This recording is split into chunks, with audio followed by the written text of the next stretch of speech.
Good evening, everyone, and welcome back to my opportunity literacy session. So, today is the second Sunday. Today is the second Sunday. I started this last Sunday, and it's going on every Sunday throughout this year by the grace of God. So, what we're going to talk about today is why smart people miss opportunities. But before we start, we still have 1 minute to officially start, but we have to give some time for others to join. Maybe we can give up to 5 minutes for people to join. But if you're already on the chat, you can type your name and your location where you are joining us from. Type it on the chat. Thank you.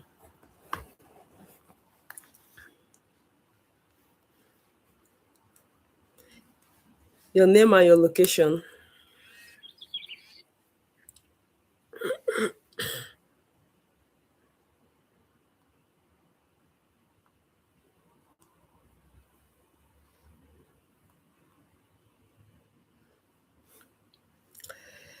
So, how many of you are already in the chat? Please, can you write your name and your location?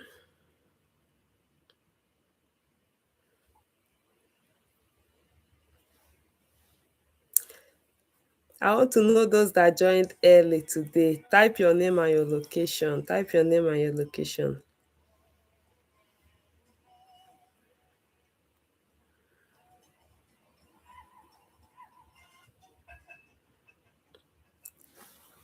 Okay, Rex from Abuja, Rita from Rwanda. Okay. I'll start giving bonus for people that join early. Type your name. Wisdom from Asaba. Okay. So, what's the purpose of joining the session? What do you want to learn from this session? Can you type it on the chat? So let's use this as an icebreaker while we wait for. We want to start in 5 minutes. So, okay, Mary from Abuja. Mary, which side from Abuja are you joining us from?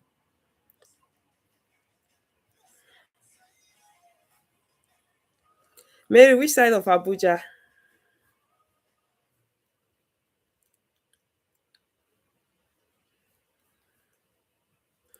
You know my team. We are in Lugbe, so I want to know which side, whether it's close to where we are or far off from where we are.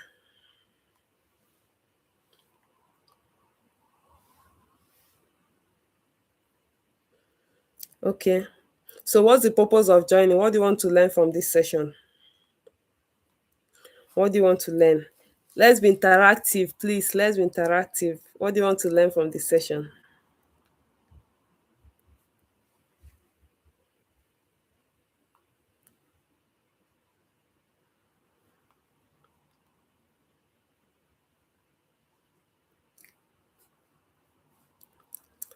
Okay, so we still have 3 more minutes.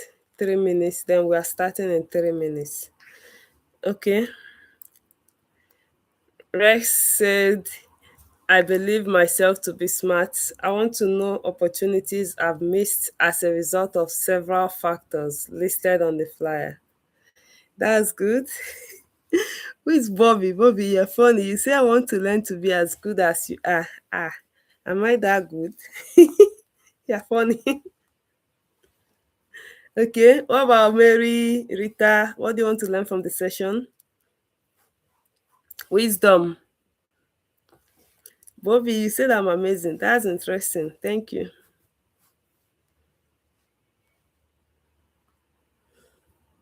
We have 2 minutes to start. 2 minutes more. 2 minutes, 2 minutes, 2 minutes. We are starting in 2 minutes. If you are just joining us now, write your name and your location. That's what everyone has done. If you are just joining, just type in your name and your location for us. Chisom, everybody's coming from Abuja. Now, wow. Chisom, CA, Chisom Obieze. Oh, we have two Chisom here. That's interesting. Oh, sorry. Charles. Okay, not Chisom. Chisom from Abuja. Charles from Anambra. Bobby from Bobby, what's your name now? I don't know this one. You wrote Bobby. Is that your real name?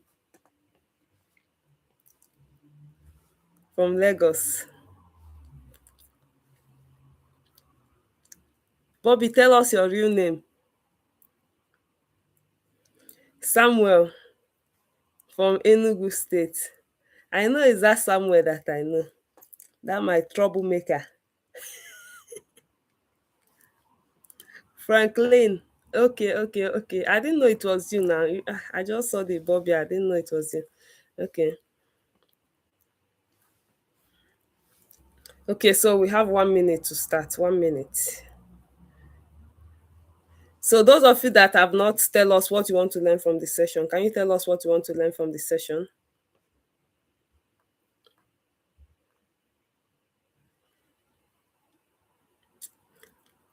Samuel, what's your real name? Your full name? Samuel who? Let me know. You say it's not the Samuel that I know. So Samuel who?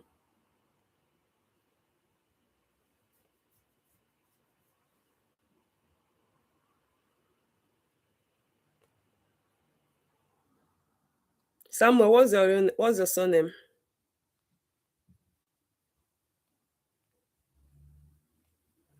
Oh, Samuel. Okay, okay, okay. It's a different Samuel. Okay. Okay. So give me a minute.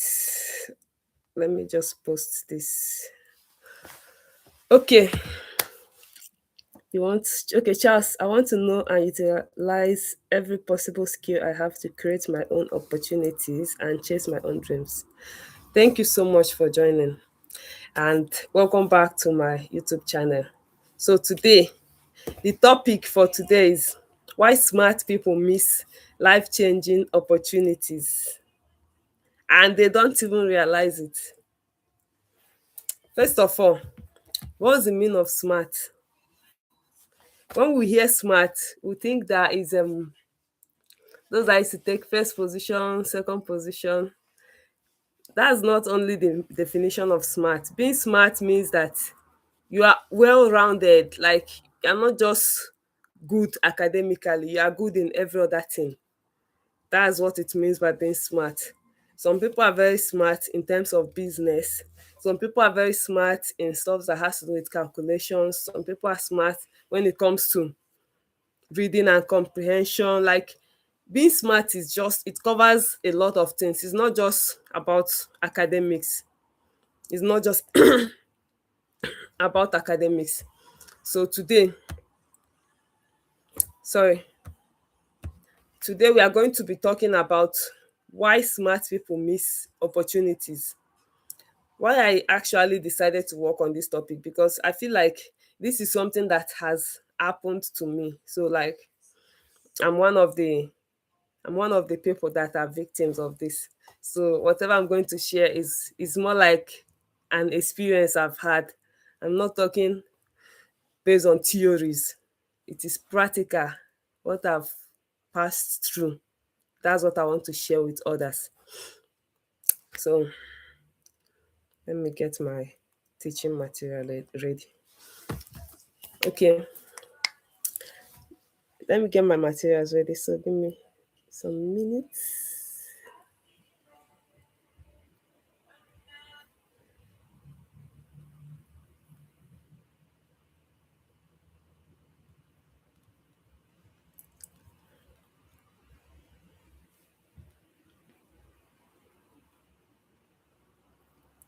I need to adjust properly before I start. So I want to share with you what happened to me about 2 years ago or 3 years ago, from 2022 to 2023. Yes, that was the period that this thing happened. When I started applying for opportunities. In the last session, I talked about how I just started with my smartphone. I didn't know much about opportunities. I didn't have anybody to guide me. So by 2023, when I started winning some grants, travel opportunities, I was also applying for scholarships. I was very serious about scholarships in 2023. So what happened to me was that I thought I already know it all. I thought I know how to write essays. I know how to apply and win. Yes, I was winning grants, but not scholarship.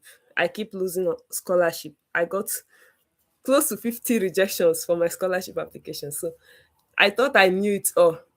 What I do then was when I write my scholarship essays, I just submit it. I don't give it to anybody to check it for me.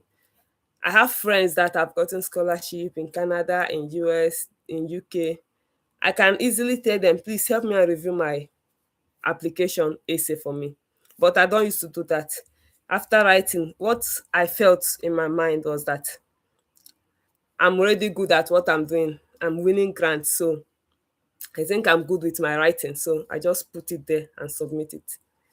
That was what I was doing. I keep getting rejections, rejections, rejections until one day, I don't know what came over me that day. So I just decided that I need to talk to one of my friends. Let me know what I'm doing wrong because I've been getting rejections. Scholarships, I get rejections.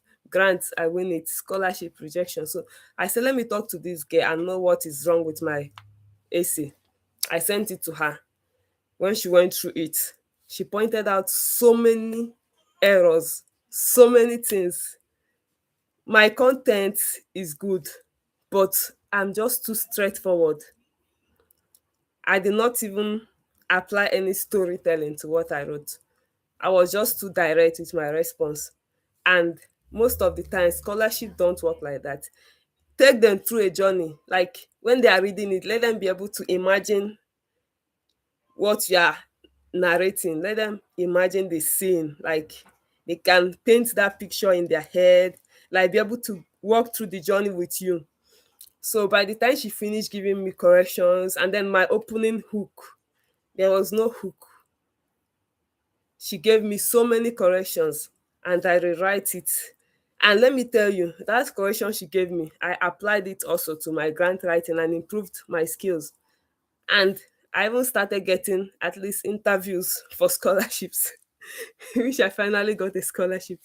But this is one thing that is like the problem with so many people that are smart. You feel like you already know it.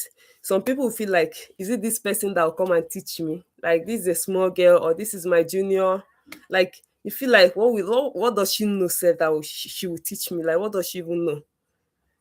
So because of that, you feel like, oh, this is a small girl. I mean, I'm older than her. What does she know to teach me? That kind of mentality. You will lose that knowledge you are supposed to acquire from that person. You will lose it because you feel like, what does she know that she want to teach you? You also lose opportunities because you don't want to give others to review it. They say two heads are better than one. It's good that when you write, you give another person, check this thing for me. The person will check it for you and give you a honest feedback on what you are not doing right, especially people that have already gotten these opportunities that you are chasing, like scholarships, grants, etc. Another thing that I wanted to share, like I think that happened in 2023. There was someone that came to me. I got the Bausit fellowship. So the guy said, oh, I want to apply for Bausit fellowship, that I should put him through. I gave him some hints. I told him, when you write your essay, send it to me. Then I was still doing free application reviews. I said, when you write your essay, send it to me. Let me review it and give you feedback on what to do. He didn't send me the essay. There were two of them. The other person sent me his essay. I reviewed it, gave him feedback. He did all the things I asked him to do. And he made it to the next stage, though he did not let her win. Okay, I'm going to talk about the hook. Rex, let me finish what I'm saying. So there were two of them that came to me about the Bausit fellowship. I reviewed it for one of them, gave him feedback, and he made it to the next stage. The other one, I told him, write your essay, send to me, let me review. He didn't send the essay to me. And when he finally got rejected, he came back to cry to me that he was rejected. I now told him, the other person that sent me his essay, he moved to the next stage. But you felt that I want to steal your idea. That was what he felt. Because everything from all indication, that was what he's feeling. Like, I want to steal your idea. That's why you don't want to share it for review. When I already have my own business model that is successful, that I'm winning with, what do I want to do with your local idea? I mean, what do I want to do with it? So that kind of mindset is what limits people from growth. Like people that are always suspicious, you're suspecting, oh, this person want to steal my idea. Like I have so many of them like that. Like I'll tell someone, okay, send me your essay, let me review. You keep complaining you're not winning, you're not winning. Send me your essay, let me review for you. But you don't want to send it to me. You don't trust me enough to send me your essay. Like what will I do with your idea? So I find it annoying, actually. I find it annoying. Even me at this point, I still give people my essays. I still give people my personal documents to review, to give me feedback. So what will I do with your own project that has not even won you a single grant? Like you think I want to steal it or what? I don't know. So I have some of them like that. So that's one of the things that makes people to that limits people. Like you will not grow because you are always suspecting the other person. Oh, this person, like, how will I put it? Those people that have the mindset that, like, every time they are scared of village people, village people, village people. Like, I'm now your village people. I want to help you, but you have made me a village people that you are scared of giving me to review for you. And when you lose, the next time you come back to cry to me again that, oh, you did not get this opportunity. You know the one that shocked me. I don't want to say direct because if the person comes across this video, the person will know that I'm actually talking about him or her. So this person sent me this document, and before I opened it, it was deleted. That was what? A clear trust issues. And the next moment, when the person gets rejected, the person comes back to me again to cry to me that, oh, I was rejected, oh, this, oh, that. Okay, you told me your CV is bad, you need your CV to be fixed. I said, give me your CV, let me see what you did so I can help you and tell you what you are going to do to fix it. But you refuse to give it to me. You said I should give you my own instead. Like, why will I release my CV to you when you don't want to give me your own? And you are the person that needed help. So that's, by the way, that's for my own personal experience. So, like I said, there are so many blind spots in our applications that makes us to, like, to lose out opportunities. So Rex was asking me, what is a hook? A hook is how you start your story and how you are able to engage your audience. So I think I'll use one of my essays as an example. Let me open one of my essays as an example to show you what I mean by a hook. It's a way to capture the attention of your readers, because if you lose their attention in the first 1 minute or 2 minutes that they're reading your essays, they are going to lose interest depending on how you start. Like, let me tell you something. One thing that pisses me off if I'm reading an essay is when I see that word growing up in a small village. That's that's very popular ChatGPT prompt. Immediately you ask ChatGPT to write essay for you, it must write that growing up there. And if I review like 10 essays, I'll see growing up in like 7 of them. You think I'll still be interested in reading the essay? That's how sometimes when you submit your applications, the people that are reviewing it, they will just lose interest because they saw similar things in everybody's write-up. That means maybe all of you used AI to write and it gave you almost similar pattern of writing. But what makes you different now is that's your hook and the storytelling. So the hook is how you introduce the write-up. I'm trying to get one of my essays so I can read the beginning. So it's what will make you to be interested in continuing to read.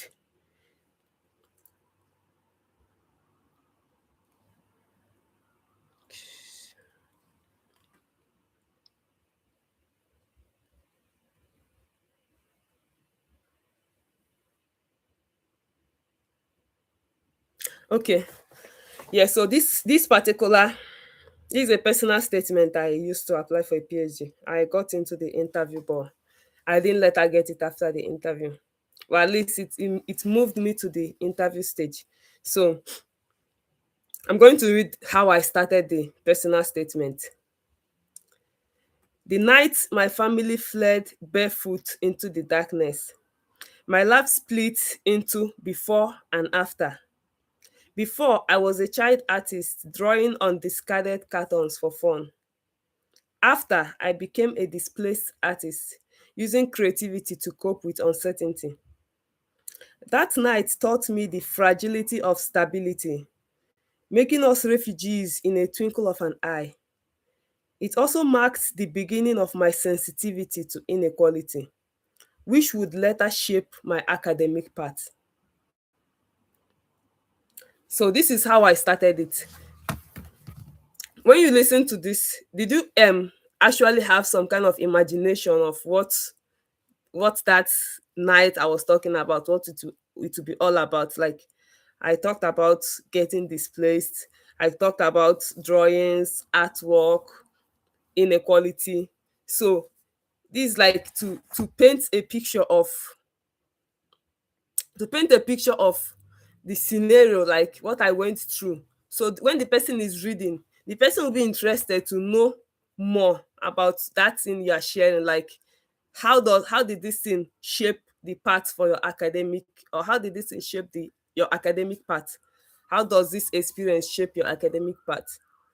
So that's what it helped me to connect. Like, you connect the reader emotionally. You're not just trying to tell them, okay, some people just go straight to according to World Bank, blah blah blah blah blah. I just like to start with a story. And I started this method after my friend gave me a feedback, and it has been working for me till now. It has been working for me. So after you have created that hook, when you engage your readers, they'll be interested to know more. Spark that curiosity in them so that they want to know more. Like, what happened next? What next? That's the kind of hook I was talking about.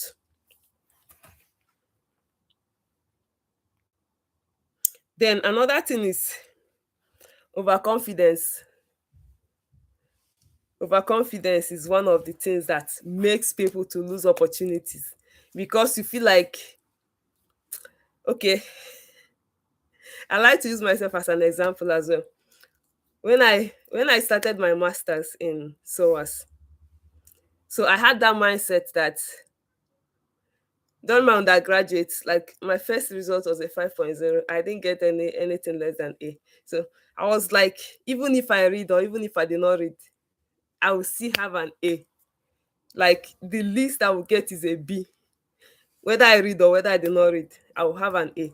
So I was having that overconfidence in myself that I'm already good academically. Like, that overconfidence affected me because I did not put much time in my studies. I was focusing on a lot of things, doing my YouTube classes, writing grant applications, doing mentorship.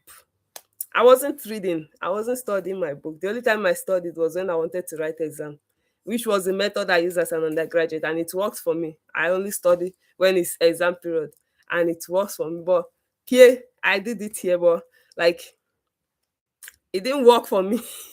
It didn't work in the UK at all.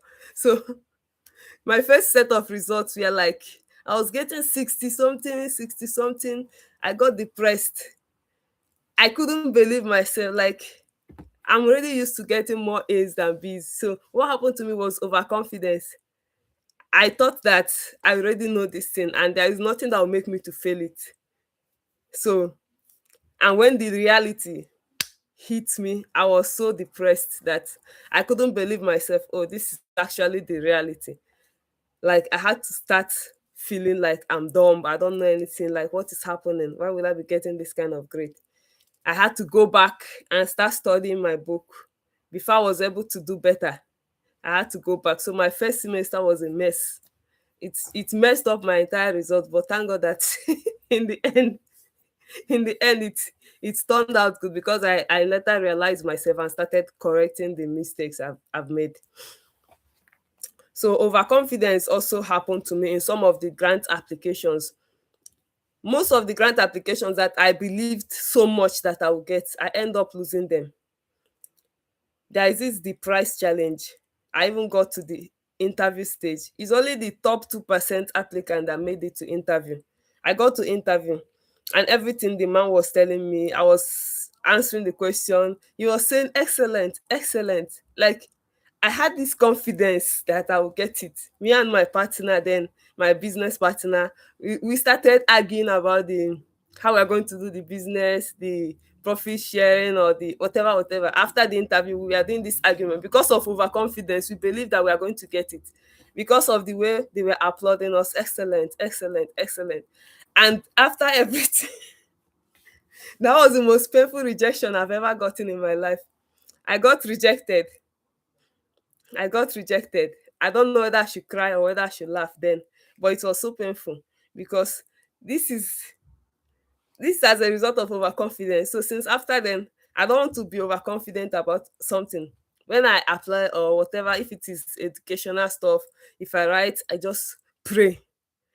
I'll just put in my best. I'll say, I've done my best. God, please do your own part. So even do you know that those things I don't have that confidence in are the things that end up coming out better? Like when I wrote my dissertation, I was so scared. I don't know what it's going to be. I did not want to have that confidence that I'm going to make it. I'll get this, I'll get that score. I was scared. I just told God, I've done my part. Please help me. I was praying. Like they taught us then that you should walk as if everything depends on you and pray as if everything depends on God. So that's a strategy I was using recently. Like I was praying. I said, God, please, God, please, God, please help me. And then it turned out in my favor. But those ones I believed so much that I would get, I end up not getting them. There's one of the econometrics I wrote. In fact, I took out my time and wrote everything very, very well. I was believing that I'm going to get nothing less than 70%, at least close to 80%. And when the result came out, I got 61%. It was a shocking result for me because it wasn't what I expected. But the ones that I did, I was scared. I end up getting better results. So let's take out overconfidence.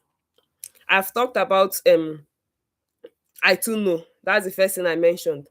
When you try to say that, oh, you know it all, you don't need another person to look at it, you already know what you're doing. That's one of the biggest thing that affects people that are already smart. You think you're smart already, you know it already, so you don't need anybody to teach you.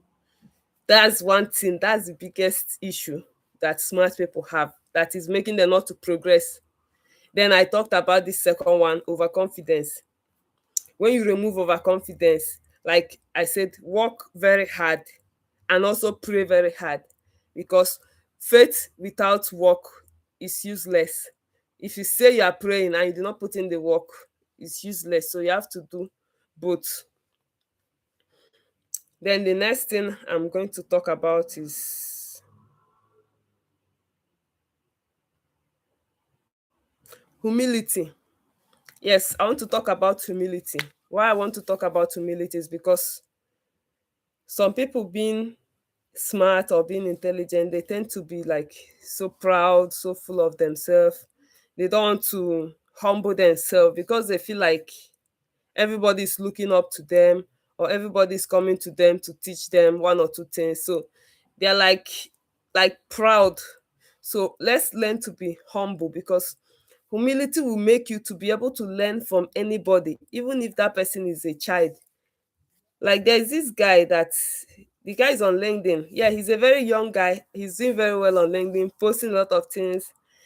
So I was one that sent him a DM. I like what you're doing on LinkedIn. Chat me up, let's talk. And sometimes we talk, but sometimes one spirit will tell me, oh, this guy is a very small guy. Like, why are you chatting? This is a small boy. Why are you chatting? Well, I'll be like, I can learn from anybody. So sometimes that spirit will come to advise me not to chat him or not to talk to him. But then when I realize myself again, I say, what makes people not to go far in life is because sometimes people are very proud. You don't want to humble yourself. You don't want to humble yourself. You can learn anything from anybody. That's the truth. You can learn from anybody. So don't feel like this person is your junior or this person is a small boy or this person, like anybody can teach you lessons. That's the truth about life. You can learn from anybody. So you have to humble yourself. And then some people, they don't reply to DM, maybe because they have won one or two grants or award. They are not feeling like God in their own space. If you send them DM, they don't reply you, they snub you. That's the most annoying thing I've ever seen, especially some of these people that feel like they are public figures. Like, you send them a DM, they don't reply to you. It's not like they have a lot of people on their DM, but it's just an intentional act. They open it and read it, they will not respond to you. Like, I'll be like, what is happening? Even like, I know one of my friends that did that to me. The moment she just won one big grant, boom, she stopped responding to my DM. Someone that we used to gist, chat, phone call, like, she just stopped responding to me all of a sudden because you won a grant. Like, I don't understand. Is it that, should we allow material things to take over our personality? No wonder they say that someone that is poor is humble. When you will know who is humble is when the person is rich. That's when you will know who is humble or who is not humble. Somebody that is humble, whether the person is rich or not, like if the person is poor, the person is humble, and the person gets rich and is still humble, that is when you know a humble person. So you cannot define a humble person from when that person is poor. You cannot define somebody that is humble when the person is poor. Until the person gets money, that's when the true character will show. You will now see the clear character. So let's try to be humble so that we'll be able to learn from anybody. Don't say that because you are smart, you don't want to learn from anybody. You feel like you are not teachable again. If the person is telling you, be arguing with the person. Okay. When I started my project, I know some persons that argued so much with me then because they feel like they are smart, that I don't know what I was doing. Like, they were discouraging me what I was doing. They were discouraging me. These are people that are very smart. They were discouraging me what I was doing. But I didn't listen to them. I continued with what I was doing. And today they are now coming to me to teach them what I'm doing. But then you do not believe in what I'm doing. You are analyzing it academically and professionally to show me how the thing will not work. So I think the one thing I want to talk about is collaboration. Collaboration. There are some things that you need to collaborate with other people to achieve. Like, there are some kind of opportunities that will need you to, let's say, like, form a partnership to be able to apply for this opportunity. But because some persons, they don't want to associate with other people, they will lose out these kind of opportunities. So whatever the opportunity you are chasing, let me give an example. There are some grants that if you want to apply, they'll say that you must apply as a team. And some people lose opportunities because they don't have a team. You are one man squad. You don't want to associate with others, or you don't want to share what you win with others because you want to eat alone. And because of that, they disqualify you. You don't have a team. So how are you going to do this work very well? So that's the importance of collaboration. If you want to start up an initiative and you are doing it alone, it's going to be very important that you have a team. Let me tell you the truth. I progressed very much when I had a team, more than when I was doing it alone. So when I had a team, sorry, when I was doing it alone, I had so much work on my desk. Sometimes I have to travel from Abuja to Anambra State to go and do projects. It was so stressful for me.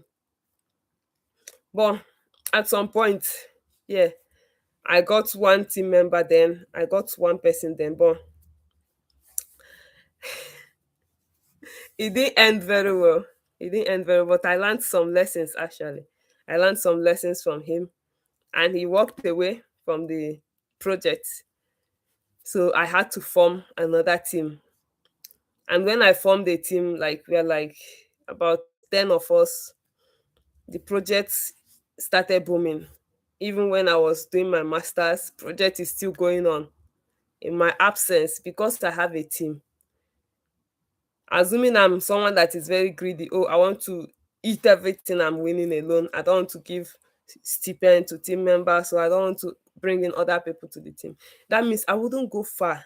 They said if you want to work fast, work alone. If you want to work far, work with others. So that's the importance of collaboration. Don't underestimate the contribution of other people. because those your team members, they'll be able to bring in solid ideas that are even more than what you have. But because some people think that they are already intelligent, they are smart, they don't need team, they can do the work alone, you are not going to go far. Let me tell you the truth. If you are working alone, you are doing your project or your social impact, you are doing it alone, you are not going far. So for you to go far, have a team, have people that you relate with, have people that you relate with, people that you check up on, ask the person, oh, have you done this? Like, have people around you. Don't be somebody that you're just on your own. It doesn't work like that.